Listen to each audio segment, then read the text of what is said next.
Yes. Holla. Welcome to Just an Average Fantasy Football Podcast.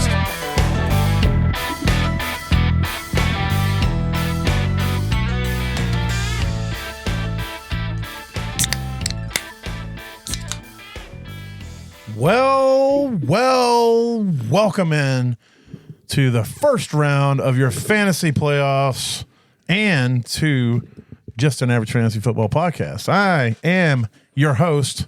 Also hosting with me is Matt Baker. That's me. You can find us at avgffpod.com. You can go there, click the buttons, go to our socials. We are back on YouTube.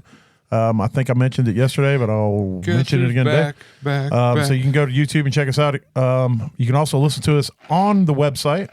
You can go to our Podbeam from the website and listen to us there. You can listen to just about anywhere else you can get a podcast. And yes, Bus, I am going to look into your podcast distributor and see if I can figure out why you aren't getting updates on our episodes, and I'll let you know what I find.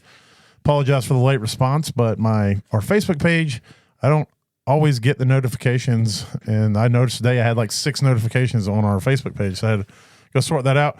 So I'll do my best to do the things that need to be done. But anyway, we're going to get into the first week. Before we do that, though, Matt, how are you sitting? I know me and you are in several leagues, so I'll just give a quick synopsis of me. I'm in 32 leagues, 26 of which I am trying to compete. Of those 26, I would say 4 of them are probably borderline teams that I was like, I could have went rebuild, but I decided to push the envelope. I did not get in with any of those teams. So, but of the 26, I did make playoffs in 16 of them.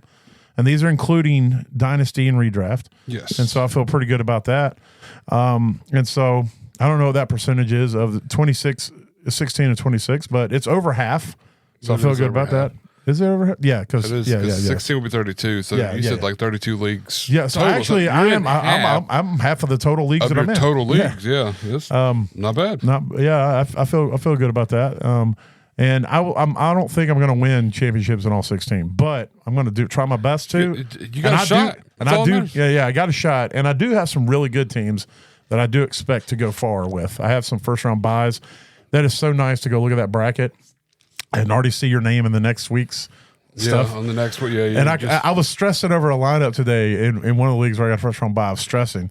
Like, oh my God, do I play this guy this week who's up against this matchup, or do I play this guy up against this matchup? And then I'm like, oh, it don't even matter. I'm going to go make my waiver claims, and then I'm going to forget about these fuckers for a week. It's funny, in one of the other leagues I'm in, they allow the first week buys on those teams to potentially use their bye week score as their next week's score. Oh, really? If they want. That's interesting. So like at week 14 or this week.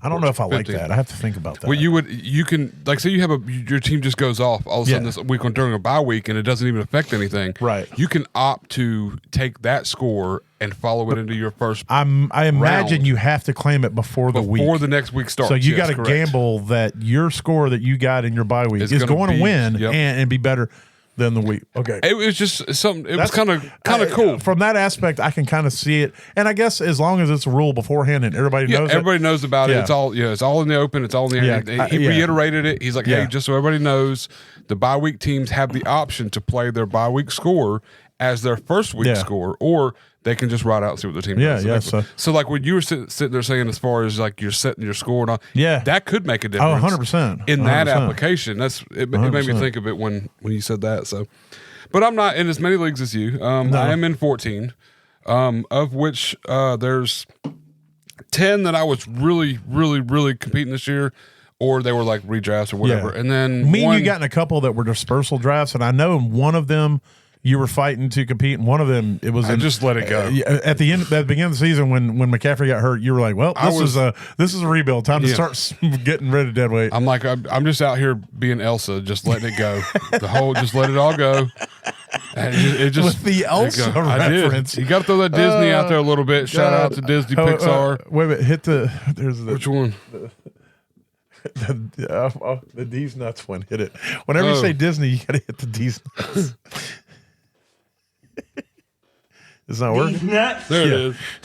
but yeah, no. So and of those, I mean, I'm in playoffs, going to playoffs, making playoffs, first round bye, whatever, in 7 of those leagues. 7 of 10. So you're hitting a 70% mark then. Yeah, of the 10 I was competing in. So it's not bad. Now, I'm not super proud of a couple of them because they're free leagues and I kind of just squeaked in or they allowed, I'm in on 2 free leagues as well. And it's like. Yeah, I got a bye in 1 free league. And part of the reason I have a bye is, and we're in it with me, a couple of people quit playing their teams. Yeah, and that's what I was saying. Like, it's kind of hard to really feel great about it. But at the same time, it's still, I'm in playoffs. Who cares? And the other thing is, even if I end up dominating, I'm not getting any money. You know? And you're bragging about to who? Me? Yeah. Like, who gives a shit? I don't care. Oh, there's one league. Me and you were playing the first round of the playoffs. I forget what. Are we? Yeah, I have to. Oh, it's me versus you. Actually, no. I'm sorry. I thought we were playing, and then I went and looked. Oh no, it's Magnificent 14. They just have you set up against me because you get the bye week in that one. I looked at it earlier. It had us playing against each other in Magnificent 14, but it's not an actual matchup. I think I was just looking at seeding, and I was like, oh shit, I'm going to have to play Matt this week because I think it was like one of them. We were both in the middle. It was a 6-man league, and I forget that the top 2 had a bye. So I was like, oh, we're 3 and 4, but we are 3 and 4, but this week we're the top 2 seeds. So we're playing the bottom. So we get the bottom. Yeah, so that's what it was. I was looking at. Anyway, sorry. So you're hitting the 70% mark on the leagues you're competing, and really, I only count the ones I'm competing because if I wasn't trying to win a championship, I don't hold that against my record. You know what I'm saying? That's why I say 16 of 26. Yeah. Now I would like to go in and like weed out those other 4, but. To be fair, I was trying to get in the playoffs all the way up until the bitter end. So therefore, I have to throw those in my statistics. Halfway through the season, there's a couple of them I could have said, this is a rebuild. I need to get out. Yeah. But I didn't. I kept in there swinging. Kept in the good swinging, fight. Yeah. I get it. But yeah, so there it is. So yeah, first round. So congrats to everybody who's in.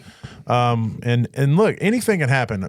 We are in leagues where we are not the dominant teams, where we barely squeaked into the playoffs. And we're looking at our roster, and we're looking at the roster of the guys above us, and we're like, there's no way. But I'll tell you, last year, we had a rookie Vampire League, and I got in on the 8th seed, barely got into the playoffs, and I won that whole damn thing on the backs of quarterbacks like Drew Lock and what's his face? That's the backup in Tennessee now that was in Pittsburgh last year.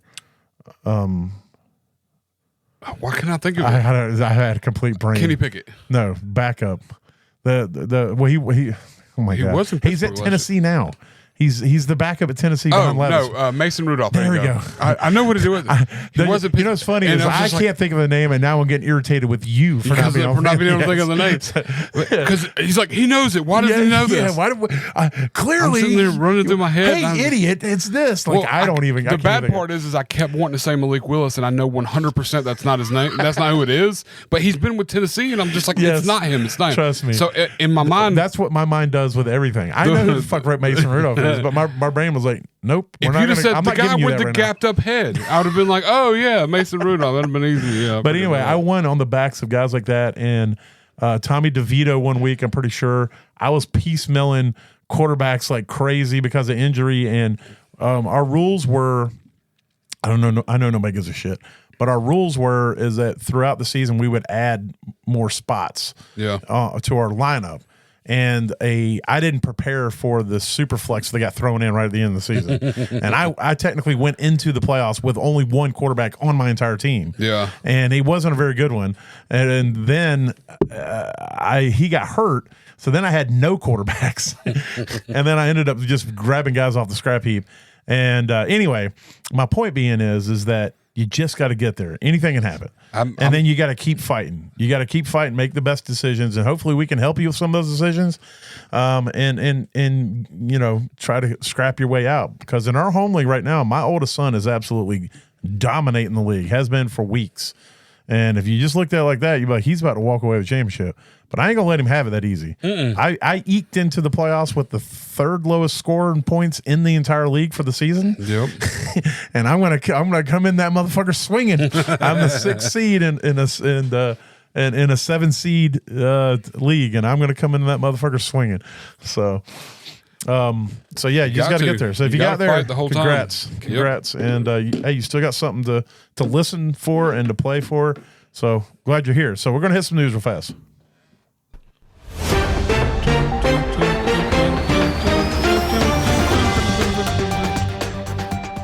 All right, so Isaiah Guerendo, we don't have anything definitive other than this, that if they had held practice day, he would not have been there.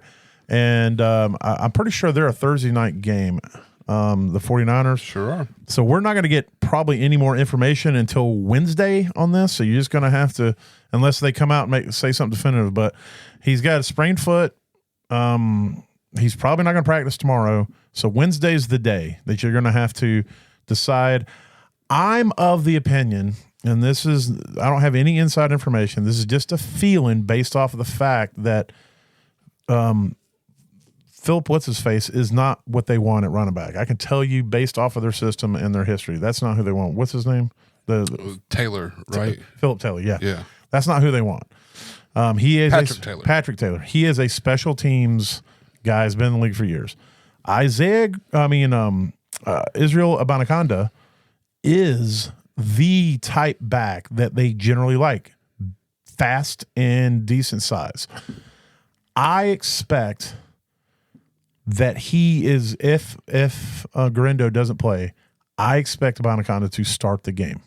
That's who I expect to play, unless they pull him up for practice and he's complete unclean ass. Yeah. Now, I think Guerendo's gonna play, but if he doesn't, that's who I would be targeting. I'm not saying don't go get Patrick Taylor. I'm just saying if you can get them both and you got enough room. Tell your expectations a little bit. Don't expect him to be the guy, but right. Because Taylor runs like a 4.6 and Guerendo runs like a 4.3 something. I mean, he does as well, but I mean, Abanikanda runs like a 4.3 something. And so that's what Shanahan wants. That's what he likes to have in his backfield. And so anyway, so just that's my 2 cents on that. Zamir White moved to the IR. I mean, he hasn't really done anything all season. I don't think it's really affects anybody other than it makes Sincere McCormick even more delicious. Yes. So, he has the potential to really help some teams going through the playoffs. George Pickens, unlikely to play on week 15, dealing with a grade 2 hamstring.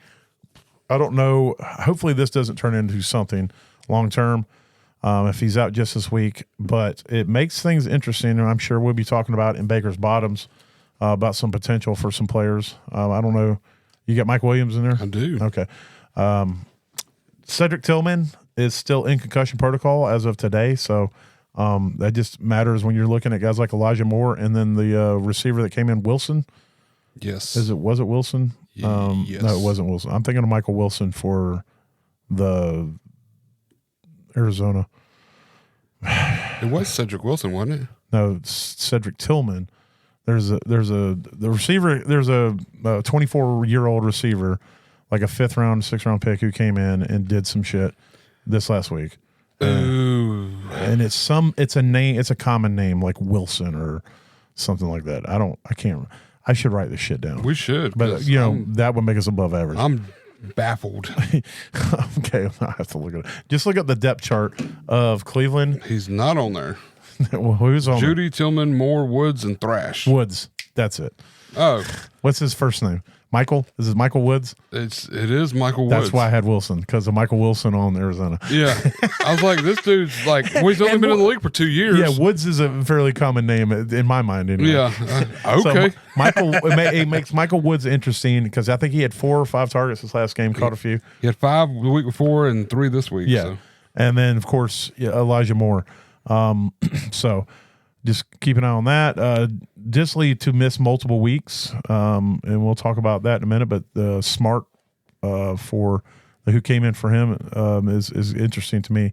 Kenneth Walker is dealing with a calf. He's getting tests for that calf, so that's something that definitely needs to be monitored. Yes, for multiple reasons. One, if you got Kenneth Walker, obviously, because you're going to be dependent on him, but also if you've got Charbonnet, because he dominated last week, and if you get another week out of him, you're going to be doing backflips. Yes. Aiden O'Connell. So initial reports were he had a season-ending injury. Now it's just a contusion, and bone bruise, and he could actually play this week.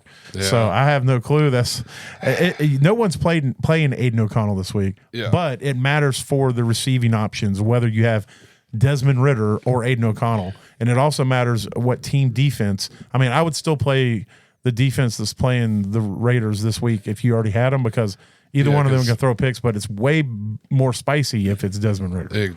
True. And then Trash Panda signing. Where's your button for this? KJ Osborne was released from the Patriots.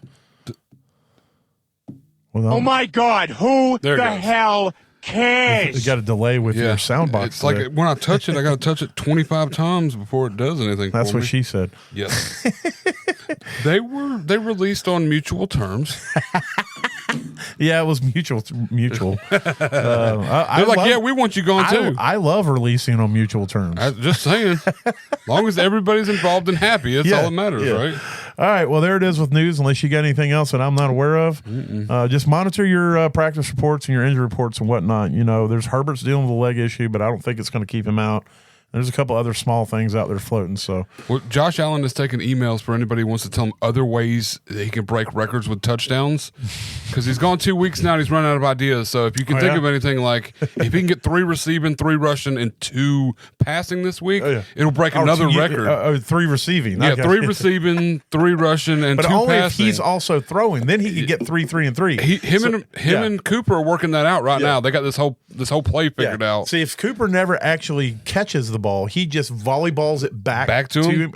If he throws it and he takes off running towards Amari Cooper, and then Amari Cooper pops it hand back to him, that'll actually count as a reception. Yeah, and then he can run it in, and then he'll get the. But even if he doesn't, if he catches it, holds it for a minute, then laterals it to him, it's still a receiving touchdown. Right. It's just not a reception. Yes, I have no. I haven't done any research, but I think that only applies if Cooper doesn't advance the ball. Yeah, if he doesn't go anywhere with it. Yes. So if he just I may be wrong on that. Takes a tackle a little bit and throws it back. That's the only way that rule makes sense to me. Yeah. It's anyway. But he's trying. He's out there doing breaking records and setting new records and stuff like that. So So email your suggestions to Josh Allen's new record breaking at gmail.com. At gmail.com, yeah, definitely. Touchdown record breaking at gmail.com. Yeah, there it is. Go Bills. All right. Well, from there, let's head on that Monday Night Football. Oh, sorry. Monday Night Football. There it is.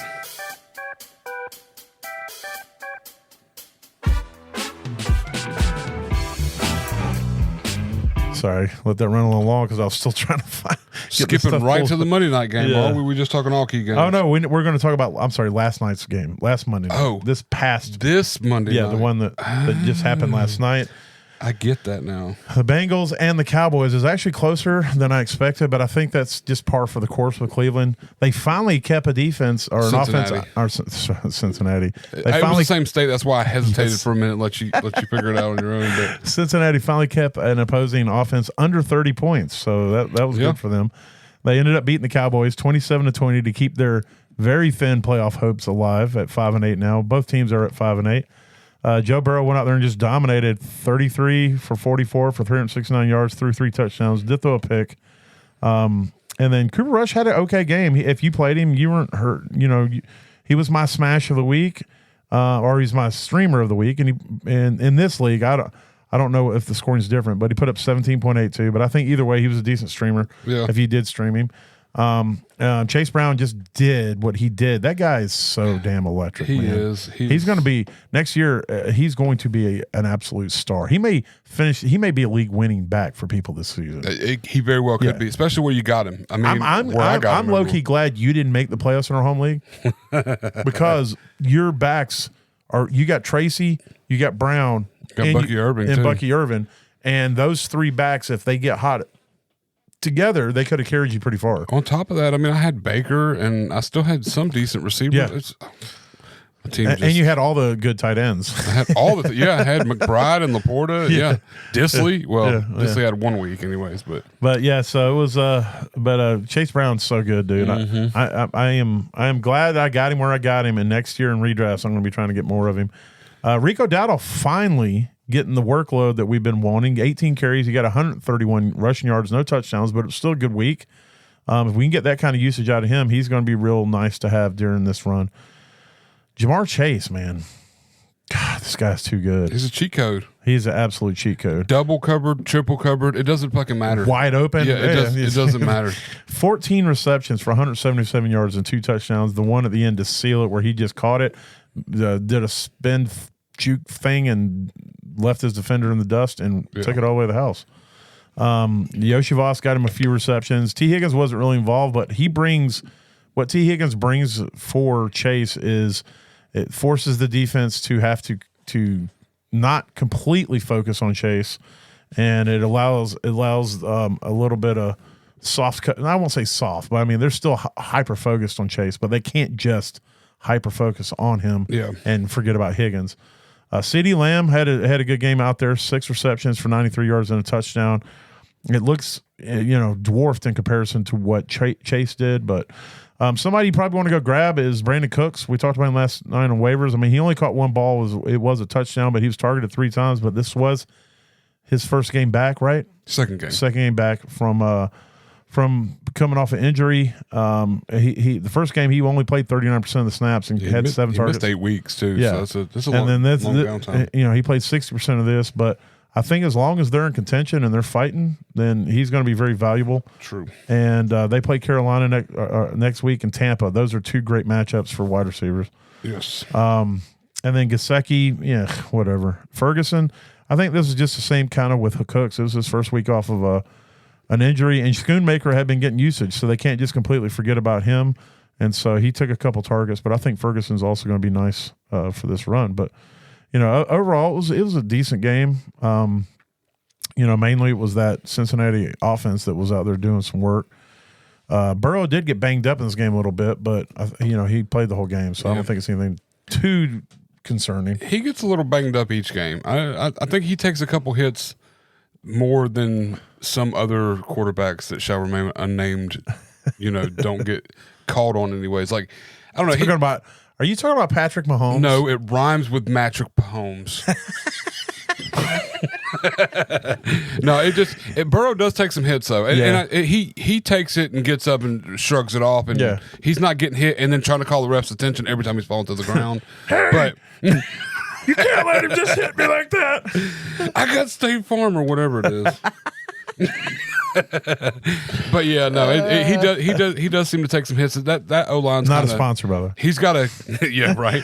He's got to get rid of the ball real quick. I mean, I think you talked about that last night. How quickly he was getting rid of the ball. I had Micah Parsons in this game, and our defense players are set up in our league where sacks will absolutely be amazing. Just destroy people. One sack, I think, in our league is like a 5 or 6 point play by itself. All by itself. And so I was dependent on Parsons. I thought I needed a win. Thankfully, everybody that could have knocked me out of the playoffs also lost. But I was really hoping Parsons would step up. But I was just the Bengals. It was like snap 1-2 gone. Yeah. Snap 1-2 gone, and then you do that enough, and you get the kind of defense back on their heels a little bit. And then they were only rushing 4 at times, and Micah Parsons is great. He's a really good pass rusher, but his strength is not when they're only rushing 4 and he's one of the 4. That's not his strength. His strength is on the blitz, or if you at least send one more, they can't just focus on him because he's not big. He's fast. Yeah. And so if they can scheme him right, they can hold him off. And when they were rushing 4, he just wasn't getting the pressure. Towards the end of the game, he started getting a little bit more pressure, but he just wasn't able to get home really. And you're right. It was just they were getting rid of the ball so quickly out there. Yeah. And so it also protects the quarterback, But he did take a couple of hits, and Parsons got him a couple times after he got rid of the ball. So, but yeah, I think if Cincinnati can get any kind of continuity with their defense, they could make a pretty decent run. But their defense is just atrocious. It is. It's very bad. This is the defense of old. Yeah. I mean, they lost Jesse Bates last year, and Trey Hendrickson's out there trying to do salvage everything things, he can. but there's only so much you can do when you got a bunch of rookies that are like blinded. They don't know how to tackle. The secondary they're all trying to do arm tackles and falling down to the ground before they even get to the guys, and it's. I could not believe bad. the amount of times Ja'Marr Chase was just wide the fuck open. Yeah. Oh yeah. I'm just like, what are we doing? And I don't know if they were trying to play him man. Or if they're just playing a soft zone or whatever, but it's like I didn't really. I watched it, but I wasn't like. I guess I should have paid better attention. But either way, I think either whether they're playing man or zone, it wasn't working. Yeah, so it was not. All right, well, let's hit on some key games. We'll kick off for week 15, our first round, with the first game on the slate. We're going to kick off Thursday with the Rams are 7-6, trying to they are staying alive for their playoffs, and the 49ers both in the mix, especially for that West. Right now, Seattle is leading the West, but these teams are both still fighting for spots. Both quarterbacks are in play for me, Stafford and Purdy. San Francisco has not really been that dominant defense this year that where you tried to avoid them. So, Stafford's he absolutely was on a heater last week. He's been in 4 of the last 5 weeks. He's been a QB1. He's been the 5-8 QB22. Even when he's QB22, he still scored 19 fantasy points. Yeah. And then the QB9, he's thrown at least 2 touchdowns in each of the last 4 games, through 4 in the one 4 weeks ago. So, I mean, I'm probably going to try to stay in the flames with him if I've got him. Yep. Over a lot of other quarterbacks that I throw out there. I'd play him over Purdy in this game. Purdy got back on the saddle last week, finishes QB7 on the week, and looking nice. And that Rams secondary is not something I'm scared of either. So yeah, I'm both quarterbacks are in play. Of course, you're playing Kyren Williams. I mean, yes, definitely. And then whoever's the starter for San Francisco, and then nobody else. Yeah, we'll even if they come out and they say Juszczyk's going to get the ball, you're like, all right, well, I'm playing Juszczyk. Play Juszczyk the whole time. Yep, he's my guy.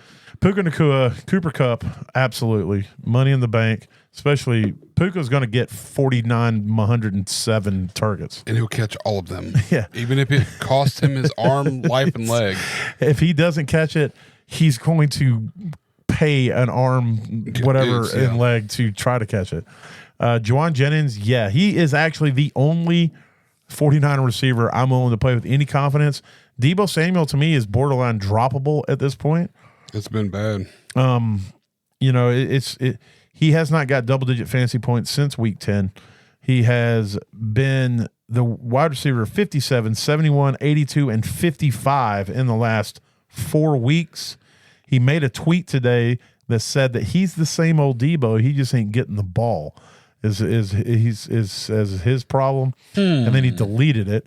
So there is a little bit of issue there, but I don't know, man. But the problem is the matchups. He's got great matchups coming up. He's got the Rams, and then next week he's got Miami. Yeah. And so you in the Detroit's, whatever. But the next 2 weeks you were like, man, I'd really like to have him, but I can't trust him, man. It is. I'm tired of getting killed in my lineup, so I'd rather just get rid of him and not have to deal with it. If you're gonna play him, at least put Kittle in 2. That way Kittle gets all the points for both players. Yeah, because that's what he's going to do. Playing with Juwan Jennings. Well, you can split the difference and imagine they both got the points. And just for the record, you need to start treating Juwan Jennings like a top end wide receiver. I know he had 2 bad weeks, 12 and 13, but you got to remember 13 was that snow game. I don't really take that into account. Yeah, no. And week 12, he still had 7 targets, caught 5 of them. But outside of that, he's been the wide receiver 16, 7, and 6 last week. He is their number 1 receiver. He's the number 1 option that Purdy wants to go to. So if you think Purdy's going to be successful, then Juwan Jennings is also going to be very successful as well. George Kittle's in play, and we already talked about how atrocious any tight end is for the Rams. So anything else you want to add on this game? I mean, I think it's going to be a good game. Both teams are needing dubs. Yes. And so I think this is going to be a dogfight. Yes, that is definitely true. It should definitely be a good game. All right. Let's scroll on to talk about let's go to the Miami Hurricanes. 6-7 are playing Hurricanes. Did I say the Hurricanes? You said Hurricanes. Wowza. What are we in the 90s again? What's going on here? Yes. No, that's a college team. No, I know that. Wowza, though. Oh, I don't know. I figured if I'm going to say the Hurricanes, I have to say wowza for some reason. I got you. That makes sense. I get anyway, it. The Miami Dolphins are playing. I was getting texts at the same time, so my brain was distracted. Are playing the Houston Texans. Again, Texans I mean, they're pretty much sealed up play as long as they keep doing what we're doing. But the Dolphins are fighting for playoffs. Tua's on a heater right now. We talked about it last night, but I'll just remind you: last 4 weeks, QB 10, 3, 7, and 5. Wow. I mean, he is absolutely feeling it. He is connected with his tight end Jonnu, and finally getting some love out there to Tyreek. CJ Stroud, on the other hand, we warned you at the beginning of the season. But he has not been very good. Last 4 games, QB 18, 25, 11, 25.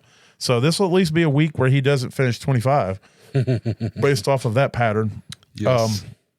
But against Miami, I'm definitely willing to put him out there in a pinch. I would definitely play Tua over him. I would play the last 2 quarterbacks we talked about over him. Yes. But, I mean, if he's all you got, he's all you got. Achane, yeah. Mostert, nope, and nobody else. Joe Mixon, yes. And I'm not playing a Goombawale unless – my name is Austin, and he's in our fantasy league because he's rode with Ogumawale for inexplicable reasons since like week 4. Yeah, as his RB2. It's been bad. Yeah, and he'll say he did not make the playoffs. No, but yeah, you're playing Achane, you're playing Mixon, and then you're getting the fuck out of Dodge with the rest of the running backs there. Tyreek is in. Talk to me about Waddle. I know that you got him today in a quote unquote trade in our Pirate League. You gave up when you win, you can give a player to get a player from the guy you beat. Yes. And so you gave up who to get him, and tell me how you're feeling about Westbrook. Akine, and he was been on a tear, and last week was kind of soft. But I'm looking at Miami. He finished as wide receiver 12 this last week. The week before, you must be talking about week 30. I'm talking about Westbrook Akine last week. Oh, my bad. Not Waddle. Yeah, no, I'm talking about. That's why I traded him away to get Waddle. I like Waddle's matchup for the rest of the season. I talked to one of our other league mates, Andrew, when he traded away Tyreek Hill, about how I like the playoff matchups that Miami has for playoffs. For fantasy, implications. I got to play Houston, San Francisco, and Cleveland, all 3 teams who are pretty soft against the wide receiver. And when you give up Tyreek Hill, Waddle's going to get the same love, essentially. In the last 3 weeks, 9, 4, and 12, and he still scored over almost 10 points in each of those. Yeah, he's been the wide receiver 3, 36, and 12 in the last 3 weeks. He's had good 3 weeks, and he's got 3 soft matchups coming up for playoffs. So I'm just thinking if I'm going to have a shot, I need somebody that's going to be more guaranteed than Westbrook and Keene. So, I love it. It's definitely a better play to put Waddle out there than Westbrook and Keene. So, Nico Collins on the other side, absolutely. When you talk about it, Tank Dell's the one that he's kind of in the same Debo. He's in the Debo boat for me right now. Yeah. He's actually been better than Debo, but I don't know. But they're coming out of the bye, and they got the matchup. I'm playing him in our home league because I don't have a whole lot of options right now. And I'm hoping this is where he finally has a game. So, it is what it is. So that's one of those, if you got him, you probably got to play him. Yep. Jonnu Smith has been absolutely money in the bank.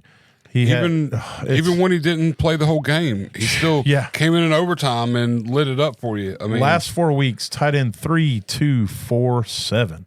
Yeah. I mean, he is a league-winning tight end right now. And then Dalton Schultz, last week he had a good week. Finally, he has done squat all season, year. Even with 6 and 8 targets. I mean, it's still been minimal. I mean, the target's been pretty much consistent. His play time's been consistent. It just finally paid off a little bit last week. Plus, he got the touchdown. Yeah, you got that. So he's one of those. If he doesn't get you a touchdown, you're probably having a bad week out of him. Yep. So there's that game. Anything else you want to throw on that pile? All right, let's roll on to the Washington Commanders, our football Manders, are 8-5 at the Saints 5-8. The Saints are still in the mix, despite only having 5 wins. Yep. So they're still trying to keep their fantasy hopes alive without their quarterback, who's going to be gone the rest of the season, even though he's not going on the IR. I guess that's one of those. They don't want to put him on the IR in hopes that maybe if they somehow make the playoffs, he'll be available. So anyway, Jay Daniels is in. Hainer, we're not even going to talk about that. If you're playing Hainer, then how the fuck do you make the playoffs?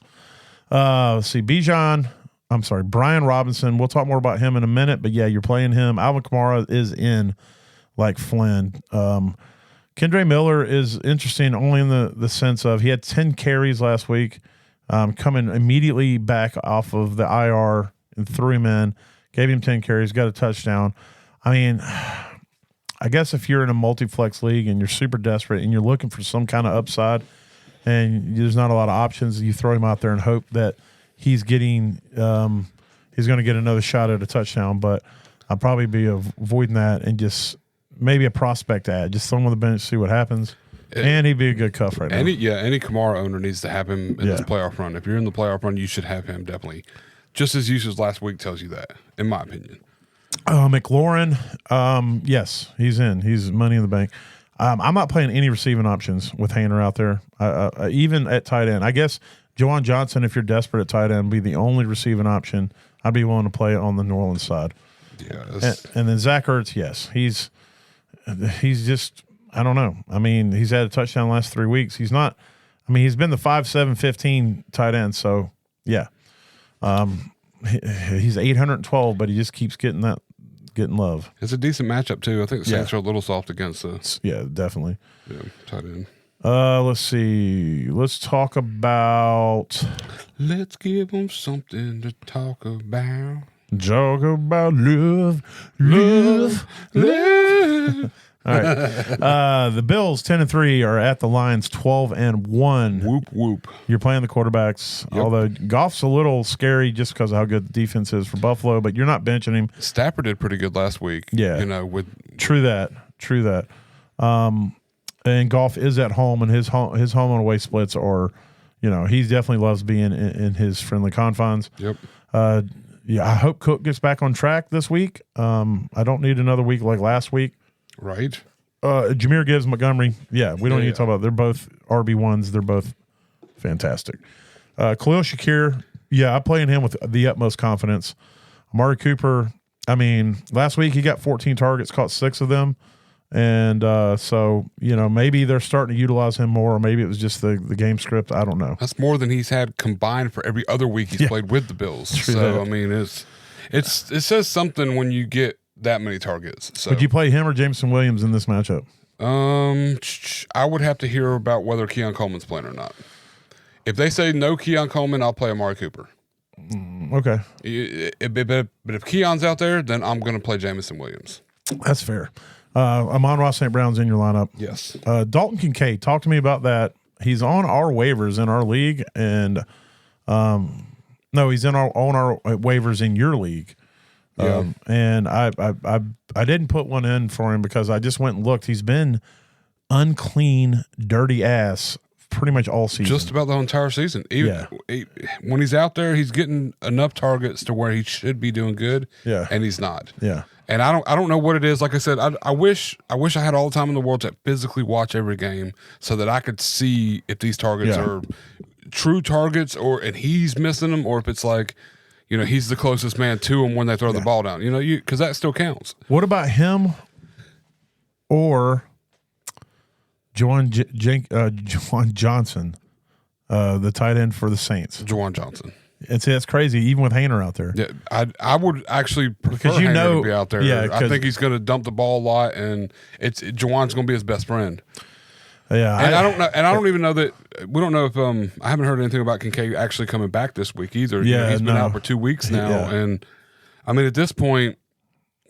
Knox hasn't been any better, so it's like I'm avoiding that whole tight end situation if I can. Knox gets so much less targets, like they don't use him in that. Kincaid's the upside play. I mean, you could get one of those games where those 10 targets he's been getting, he catches 8 for 100 yards, and that's what we're waiting on. That's what's going to happen. Yep, the bottom will fall out, but it's hard to predict, and you could just as easily get a 4-point game as you could a 20-point game out of him. Exactly. You're playing Laporta, who also hasn't been great, but here in the last 3 out of the last 4 weeks, I'll take that back. He hasn't been horrendously bad, but he's been very spotty. Yeah, it's kind of what Kittle was in the past. Yeah. Off and on. One good week and then a kind of bad week, and then a good week and then a good week. And but I'm far more comfortable with him than Kincaid at this point. Yes, same here.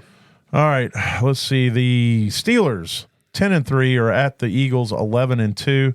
The Eagles to me are a lot. I don't know what's going on with their offense, but they've won 9 straight, and you're playing Jalen Hurts because you're going to get at least one tush-push touchdown. and that's going to save your week no matter what. He's got, what, 13 now? Yeah. I think Josh Allen was trying to tie him in one game. I am fading Russell in this game, and we'll talk more about him later, but I don't trust it against Philadelphia. They're just that good. And he's going to be missing his top receiver. Najee Harris, yeah, I'm playing him. Jalen Warren, I'm playing him. He's going to Warren. You're not getting any upside, but you're getting a solid floor. Mm-hmm. And Najee's got all the upside in this. He's actually been pretty damn steady, those last couple weeks, and he's getting all the work. So he's not going to give you generally RB1, but he can give you some solid RB2 numbers. And if he, with potential to get into the RB1 territory. He's definitely the volume play. Yeah. Yeah. Saquon, you don't sit Saquon. He is he's my don't of the week. No, I'm just kidding. He's only a Daniels don't if you have him and you're playing against me. Yeah, or me. And then if you're playing him, I strongly suggest benching Saquon Barkley. But everywhere I have Barkley, he will be in the lineup. Yes. So just to put that out there. Yeah. But because I don't trust my opinion, so I don't take my own advice. Exactly. But obviously, you're playing Barkley. There's nothing to be talking. This is a record-breaking type year. He is absolutely destroying, averaging over 100 yards a game just in rushing. Yes. They said, I heard a statistic, and I don't know the numbers, but I know what they said.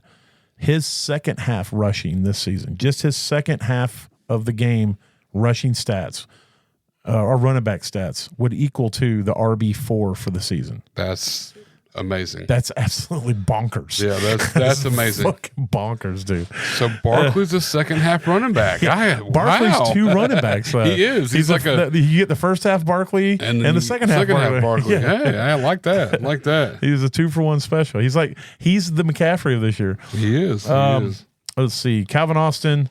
Is it Calvin? Yeah. It is. Yeah. Last week without Pickens, he had 4 targets, didn't really do a lot with it. Mike Williams had 4 targets, caught 3 of them. Mike Williams, to me, has the talent to end the upside. He is the upside play in this. Yes. And then Van Jefferson's, he got 1 target for 1 catch and a touchdown. And he finished with the highest fantasy points out of all of them. Yeah. So that's a very murky situation. Me personally, if I had to pick just one, it's Mike Williams. That's because again, he has all the upside. Yep. But he also could goose you. So good luck with that. AJ Brown. There's rumors coming out that there's beef between him and Hurts right now and stuff like that. So I don't know if that's true. It makes sense. He's gotten half the targets this year that he got last year. I mean, it sucks because after this week, Pittsburgh's tough, but they got Washington and Dallas. Yeah, which he could absolutely win people championships if they get their shit together. Devonta Smith, he got on track last week, got him a touchdown, 6 targets, caught 4 of them. So yeah, you're playing both of them, but it's scary when your quarterback's only throwing for 100 yards a game. Yeah, I mean, you look at both of these guys' numbers as compared to last year around this time. I mean, they're literally nearly at the halfway mark of what they were. So the last 3 games, 179 yards, 118 yards, and 108 yards for Jalen Hurts. That's a very small pie to distribute. Yeah.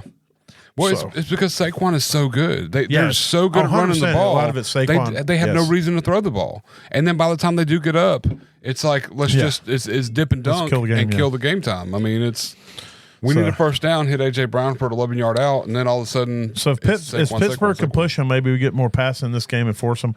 Plus, it doesn't seem like Jalen's seeing the field well right now, so maybe they can get some film study and be like, look, these people are wide open, bro. Yeah. So you don't need to tuck it and get a 2-yard run out of bounds. You may, dump it off here or throw it here. Pittsburgh can figure it out. I mean, they can set them right a little bit. I think they can come in. Their defense is good enough this year that they can kind of straighten things out a little bit. So the last 2 weeks with Pat Freiermuth, he's been the tight end 6 and the tight end 5. He's got a touchdown both weeks, so you can kind of stay in the flames with him in this matchup. Ride it. And then Calcaterra got his first touchdown of his career last week. He only had 3 targets, so he hasn't had more than 5 targets in a game that he started without Goddard. So he's not a smash play, but he's a desperation play with a touchdown hope. Yep. All right, let's see. The Tampa Bay Buccaneers are 7-6, leading the South currently. And they're at the Chargers 8-5. Baker Mayfield's in play. Justin Herbert he's definitely in play. We'll talk more about him in a minute. Bucky Irvin's dealing with his back issue. So that's something you got to be we're going to have to monitor, see what happens. But him or Rashad are both in play. Whoever starts, if the other one's not there, they're smashes. Yes, definitely. Which Rashad's healthy, so it would. But if Bucky starts, Rashad's still in play, but he obviously is a deep flex play at that point. Gus Edwards, the run game is just not real good right now for the Chargers. So if you don't get a touchdown, you're going to have a bad week. And even with a touchdown last week, Gus wasn't great. Kamani Vidal is the upside play, but he's still, only playing 50% of the snaps and only got 8 touches last week. So I would try to fade this backfield with every ounce of my being if I could. That's a big increase though for him. Oh yeah, it's a big jump. It's a big jump. He's trending towards getting far more work. If this moves into 60-65% this week, then I feel really comfortable. Vidal's definitely a prospect I add if you can get him on a roster just to see what happens. Yes, but I would play Sincere McCormick over both these guys, even if Madison does play. Oh yeah. He's definitely more acclimated in their offense and everything now too. It's been 3 weeks now. He's been out there, right? So, Mike Evans, yes. Sterling Shepard, I'm playing him. It's not going to be, again, you're talking about a floor play. Yeah. But the last 3 weeks, he's had 7, 7, and 6 targets. He's caught 5, 4, and 4, and he's not going to win you a week, but he's not going to goose you either. McMillan is the upside play. He hasn't done absolute garbage for the majority of the season, and then last week he had 7 targets and caught 2 touchdowns. Just like boom, here I am, sucker. So I don't know if that was just an anomaly or if that means that he's going to start trending towards getting more types of those plays. But if you're looking for upside, you're a 6 seed playing the 3, and you're not looking good. Yes. Then you can maybe throw him in the lineup and hope that you can catch lightning in a bottle another week. Hopefully McConkey gets back this week because he is the play for the wide receiver room with the Chargers. But Quentin Johnson is Jekyll and Hyde for sure. Very much so. But he got back on track last week, caught 5 balls out of his 7 targets, got a touchdown. So he's somebody you can play both of them, but I'm more confident with McConkey. Cade Otton, yes, he is absolutely the play here. Stone Smart is somebody we'll talk about in a minute, but if Disley is going to be out, if Stone Smart there, he came in last week for Disley and immediately had 3 targets, caught all 3 of them for 54 yards. He's a more athletic tight end. He's more of an Isaiah Likely type, where he can stretch the field and kind of play a little bit of that move tight end. So he could be real interesting as we go into these weeks. So he's somebody you need to be looking at too.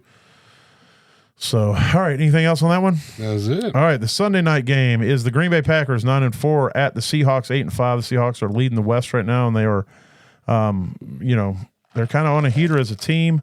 Jordan Love has not been the QB that we were expecting all season, but he hasn't been horrendous. Yeah, he's just been a fringe 1, high end 2. So Seattle's a plus matchup, so you're going to play him and just hope that you can get one of those big games. But Josh Jacobs is kind of the same reason as what we're talking about with Barkley. When you get these dominant running back performances, your quarterback doesn't have to throw when you're inside the 20, or the inside the 10. You just give it to this guy twice and he's in the end zone.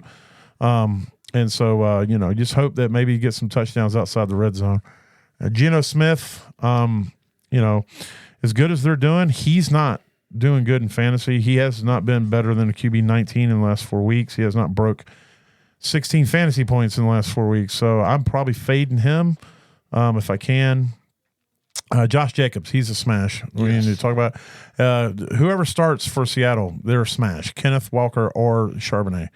The wide receiver room, oh my God, for Green Bay. I thought Jaden Reed was a smash, but he goosed you last week. He did. He only had 2 targets. So. Yeah. Last week, Romeo Doubs had 6 targets. Or he had 1 target. So but that's another one that I'd like to have watched the whole game to see. I saw the target he got. He caught the target, but I think I'm remembering this right. It was like a 3, 4, 5 yard catch, but there was a defensive holding, so it got caught. or something, or a pass interference. So or there might have been an offensive penalty. Either way, there was a penalty that negated his catch. Gotcha. And then he never got another target.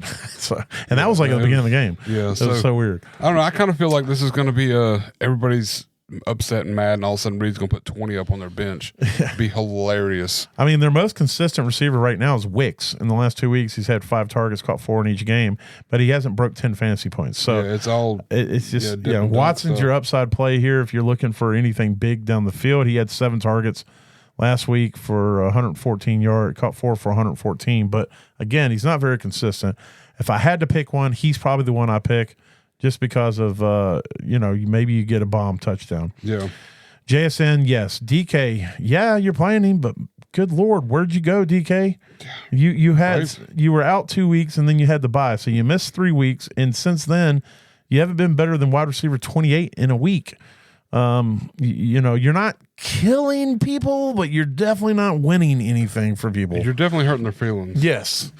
And so hopefully they get that. I know he's banged up too, so there's something to be said from that. And then Tyler Lockett can get the fuck off my roster, to be honest with you. Done. Yeah, I mean, it's just put him out to pasture. I think that it was a good run. It was a good run. Yeah. It was a good run. And then you're playing Tucker Kraft.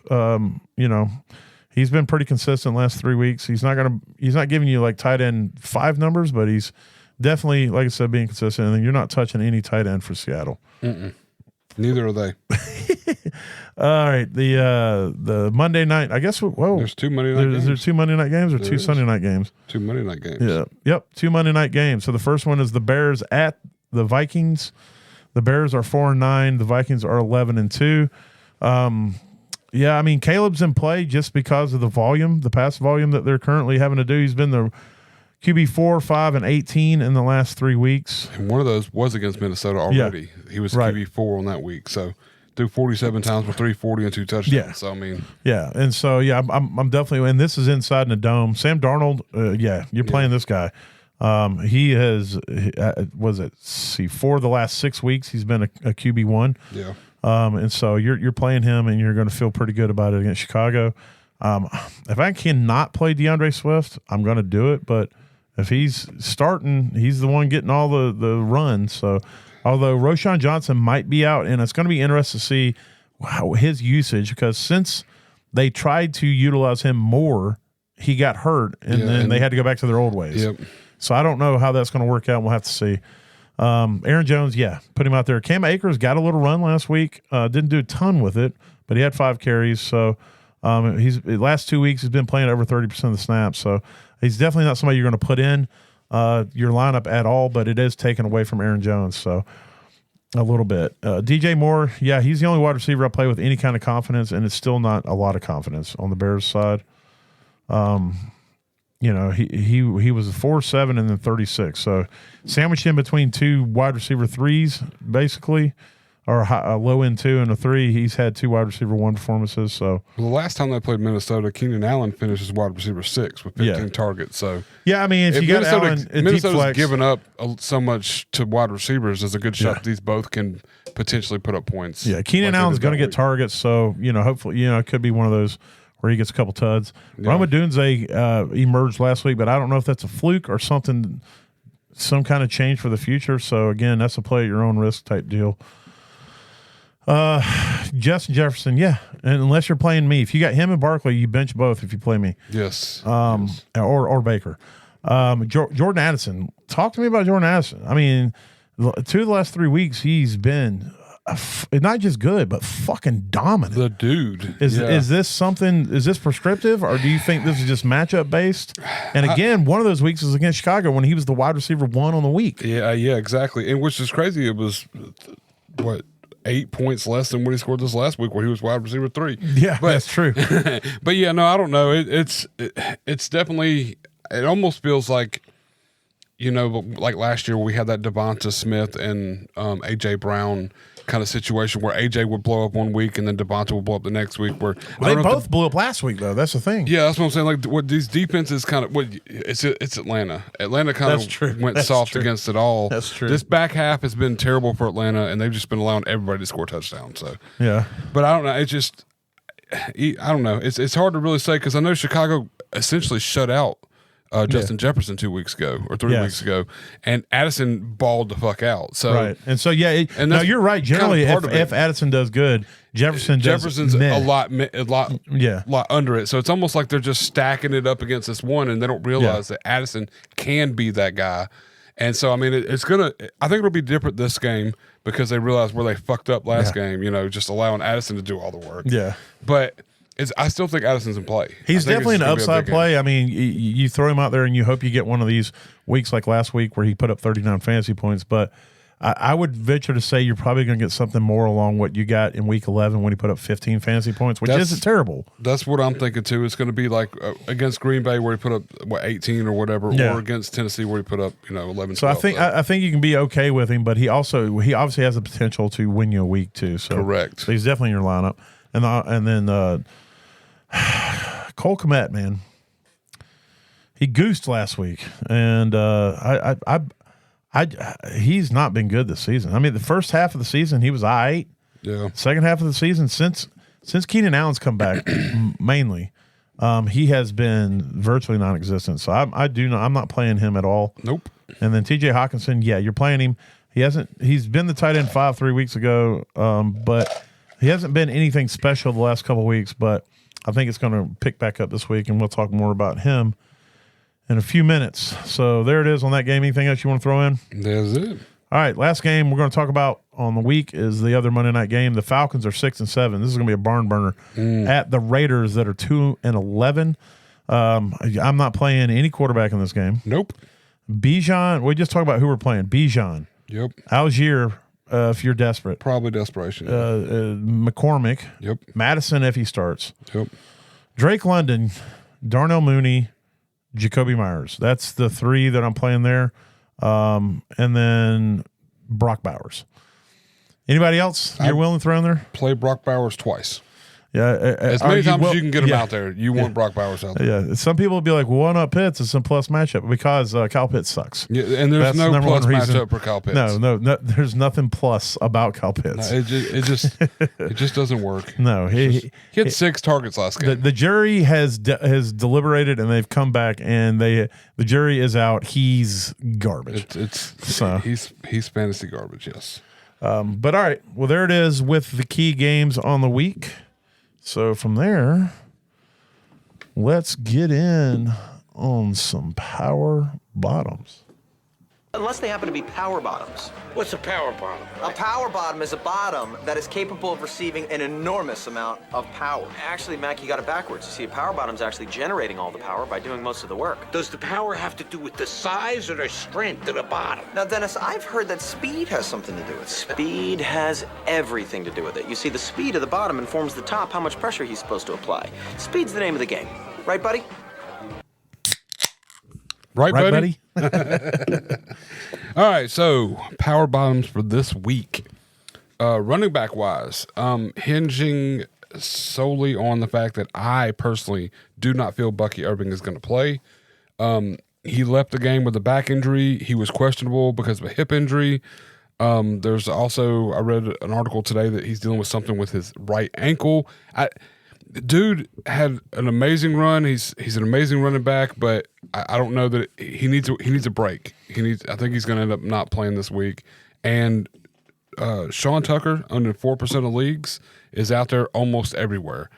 And I think given opportunity, he finishes RB1 like week 5. Yeah, like the RB1 on that week. Yeah, and he has the potential to win people. Even if Rachaad White's out there, he's still going to get used because, Rachaad White gets that break a little bit. But Sean Tucker's only owned in 4% of leagues. And I think if you go get him, you'll be happy about it. Now, this will sound like I'm not saying that you should get Tucker, but let me say my complete statement. Mm-hmm. The Chargers' run defense is very good. And last week, Rachaad White was very efficient as a runner, which is not what he generally does. But he was also playing against a shitty rush defense. Yes. So playing against a tough rush defense, the real Rachaad White is going to show back up and not be very efficient, which then can lead to the better, because Sean Tucker is the better running back of the two. Him getting more work so that in the run game, and then Rachaad White maybe being relegated more to just the pass game. The third down stuff and everything. Yeah, exactly. And so there's a path for Sean Tucker to be relevant just based off the fact that Rachaad White's not going to be able to run the ball. Exactly. Yeah. No. And that's if Bucky doesn't play. Yeah. I mean, like this last week, even against Las Vegas, like Rachaad had a good week, but Bucky touched the ball Sean touched the ball 3 times and got 47 yards. Right. He averaged almost 16 yards a carry. Right. So, that should tell you, even against the Chargers, tough. He can get 3 yards, 4 yards a carry, which is going to be more than what Rashaad's going to get. So, and Sean Tucker's a hammer. So he's one of those. If you give him enough work, he can soften a defense. Mm-hmm. And then right behind that, we talked about it earlier a little bit here and there. Mike Williams for Pittsburgh, with Pickens missing, with the hamstring and everything. Mike Williams is owned in 12% of leagues. That's a little high for Baker's bottom, but it's still not owned a lot, in my opinion. I think this is going to be a good week to play Mike Williams. I think he's going to be utilized a lot more. They're going to get him out there. And he's also that big body receiver that can kind of box out the defender and come down with those passes that Russell Wilson likes to throw. Yes. Where he's a 50-50 guy, just like Pickens. Exactly. Pickens is one of those that's going to go up and get it. Without him out there, they need somebody that's going to step up, and I think Mike Williams does. So 12% of leagues, it could definitely be a big Mike Williams is the upside. He could have a 3-touchdown game easily. He very well could. And then last but not least, my tight end, Daniel Bellinger. They lost Theo Johnson, went on IR 2 weeks ago. Yes. Yeah, 2 weeks ago. This last week, we've talked about Bellinger in the past about how he's athletic flashed. he is, and he's had flashes and stuff like this. And now with Drew Lock out there quarterbacking, which we know he's not a really big, accurate downfield ball passer. He likes the little short stuff. He likes to use, your mom's a ball passer. She is. She's a ball holder and passer. I don't know personally, but I've read memoirs. Yes. I've read the memoirs. But I think Bellinger's going to be a solid play. He's only owned in 2% of leagues, and I think if you're in desperation for a tight end, if you had you were riding with Will Dissly and you lost him or something, and you can't, you could potentially pick up Bellinger. It's a decent matchup too for tight ends. So I think it could potentially work out in your favor. So since you brought up Dissly, I have an honorary tight end Baker bottom, and that's we talked about it a second ago. Stone Smart. Yeah. I would not be scared to throw him in a lineup. Again, if I'm trying to run guys, I mean, this may sound completely insane, but I would be apt to play him over. What's his lips for Buffalo? Any of the Buffalo Titans? Oh, Knox or Kincaid? Or Kincaid. Just because he was on limited play last week and caught 3 and still got 50-something yards. Yeah. I feel good about that offense, the Charger offense, and their usage of them wanting to use the tight end. And with there's a reason we all been hyping Dissly. Yeah. And I think Smart might be a better receiver and be able to do more with the ball after the catch than Dissly can anyway. And so he's definitely younger. He can be a more explosive and more tight agile. end. Yeah, definitely. And so for me, he's also somebody I would be willing to throw in if I lost like a Dissly or something like that too as well. So hell yeah. All right. Well, from that, let's hit on our favorite drop for the don'ts. No, God! No, God, please, no! No! No! No! That was also me when I got knocked out of the playoffs in our Dynasty League, our home Dynasty League, by you and your lovely wife. I just needed one of you to, which I lost anyway, so it wouldn't have mattered. Yeah. But at the time, I was projected to win until Joe Burrow and Jamar Chase bitch slapped me. Annihilated. But I needed one of you two to lose, which in hindsight now, it was not y'all's fault, because had I had one of y'all lost and then I still lost, that would have pissed me off. It would have been even worse. Yeah. Had you had an opportunity that was outside of your control and then what was in your control cost you to lose, that would be a lot worse. Yeah, I get that.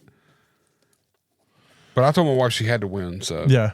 Well, she did. She said, I have to win. You're not telling me shit. And I'm like, yes, well, ma'am. I knocked you both out in our home redraft, so turnabout's fair play. I essentially knocked myself out. Yeah. No, I didn't knock you out, but I kept your wife out. You did keep her out. Yeah. I had to have a miracle to make it in that league. So, all right. Well, here's my don'ts for the week. Number one, I mentioned it earlier. Russell Wilson at Philadelphia. Philadelphia has given up on average 15.3 fantasy points to opposing quarterbacks. If Russell puts up 15, that's not going to kill you, but it's definitely not any upside there. I would play Cooper Rush this week over Russell. I would play Bryce Young. He's playing against Tampa this week. No, he's playing against Dallas this week, and I would play him in the Dallas game. Either one of those two quarterbacks over Russell Wilson. I don't like it. Pickens isn't going to be there. Mike, it could get crazy. I just mentioned that Mike Williams could have a 3-touchdown game. The probability of that is very low. Yeah. I don't think that's going to happen. But if I'm somebody desperate for upside, then I play that. And if you're really desperate for upside, maybe you grab Russell and play the stack and then hope that they do have a 3-touchdown game. And maybe that's the only way you think you can win your fantasy matchup. But if I'm not looking for that kind of upside and I'm looking for some stability, I'm staying the fuck away from any of that receivers and Russell Wilson in this game because Philadelphia is good at locking them all down. If Freiermuth would probably be the only receiving option I would be even considering to play for the Steelers. So there's that. And then the other, I only had 2 don'ts. Well, technically 3 because 2 of them were on the same team. The Cleveland Browns run backs, I'm not touching any of them. Yeah. I don't want shit to do with them. Kansas City is tough against the run, and they don't have any established dominant runner right now. I think Ford's their best runner, but they really want to get Chubb to try to get something going. They're not playing for anything right now. And so I just don't – they have no run game, which is why Jameis is having to throw 14 picks a game because he's having to throw a billion times. And so I don't want anything to do with that. Do I think Jerome Ford could have an okay game? Yeah, maybe. Yeah. But then again, they could just keep giving the ball to Chubb and not let Jerome Ford have a good game. Have an opportunity. You know, if I knew for a fact, I'll say this. If they came out tomorrow and they go, Jerome Ford is going to be our number 1 back and Chubb will be used in a limited role, then I would play Ford, even against Kansas City. I think Ford is good enough that he can do enough to not hurt you in fantasy. I don't think he's going to go out there and light up a scoreboard or anything. Yeah. But he can get you 10, 12 fantasy points. But just based off of the ambiguity of the backfield right now and just the usage of both of them being used and neither one of them really being dominant, this isn't one of those backfields where each guy can get 10 to 12 carries and they be, dominant. They're not an H-hand. These guys need 20-plus carries to be good, and they're not going to get that unless one of them gets hurt and whatnot. So I don't want anything to do with the Cleveland backfield. Makes sense. All right. Well, there's the don'ts. So from there, I have an honorary don't. Oh, no, my bad. I do have an honorary don't, if that's okay. This is a Baker's don't. A Baker's don't. Anthony Richardson playing against the Denver Broncos this week. I would much rather play Mac Jones than Anthony Richardson this week. That might be stepping out on a ledge, but I'm saying like the Denver's defense is really, really good. And here's one thing I wanted to point out just for it's still he's a Russian quarterback, he can get points with his feet. Lamar Jackson in week 9 played against Denver. He was QB6 on the week, okay? And because of that, he rushed 3 times for 4 yards, and he averaged 1.33 yards a carry. Yeah, that's the best rushing quarterback that that Denver Broncos have played all season is Lamar Jackson. And now Anthony Richardson can't throw the ball nearly as good as Lamar Jackson can. Not. Lamar Jackson was QB6 because he threw 16 completions for 280 yards and 3 touchdowns. That's why he did so well. Anthony Richardson is not going to be able to do that. He's going to go out there. If he gets you 8 points this week, I will be ecstatic. I will be super surprised. I really don't think he's going to do anything. You look at Lamar's numbers. Yeah, that's the week they played against Denver.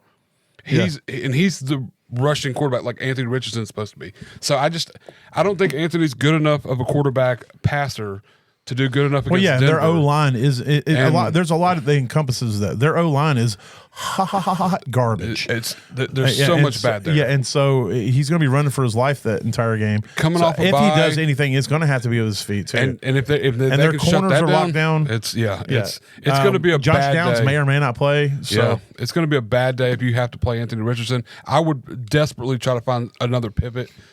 I'd play Russell Wilson before I'd play Anthony Richardson. Oh wow. I mean, and that's me, and I know it's your don't. Yeah, no, actually, and I just kind of. I mean, I would too if I had to pick.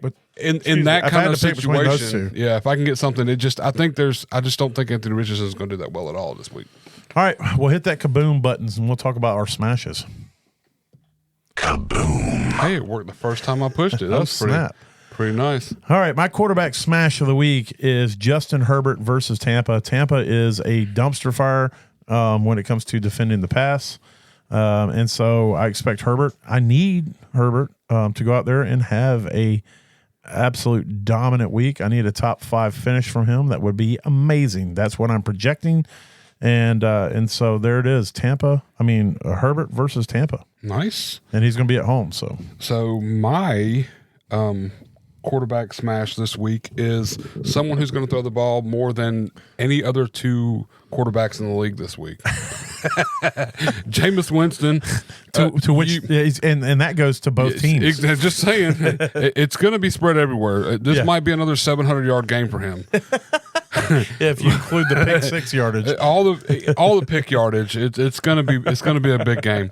But I mean, we already know, like you said in the don'ts, you don't want to trust that backfield. There's not a lot there, so he has to throw the ball a bajillion times. Yeah, which we've seen it since he started. He's averaging 40 attempts a game, and I just don't think Kansas City's had to deal with someone who's going to throw the ball this much. And against Kansas City, who's already a little soft against the pass anyways, and they're a good enough team that they're going to score back. So this could be a shootout. This could be like a 36-28 final, and of course Cleveland's going to lose. But you're going to see Jameis Winston throw 2-3 passing touchdowns, of course 2 or 3 interceptions, but he might go for 340 yards and 3 touchdowns and then 3 interceptions and still get you 24 points on the week. So I think he's going to have a big week against Kansas City. So. All right. Well, I think that's within the realm of possibility. Aiden O'Connell did it a couple weeks ago, and someone else lit him up. Herbert lit him up pretty good, and then Bryce didn't light him up, but he did pretty good. He did, yeah. He did pretty good. Well, actually, Herbert didn't light him up. He did yeah. But they're definitely not shutting down the pass. And one thing is, like we talked about, Jameis, if he's going to throw it 40-plus times, the defense is going to get at least 2 picks. Yeah, at least 2 to 3. Yeah, they're going to get some points themselves. So play Kansas City's defense also. Yes. This isn't my I didn't think of this originally. I heard this on another podcast, but it is 100% true.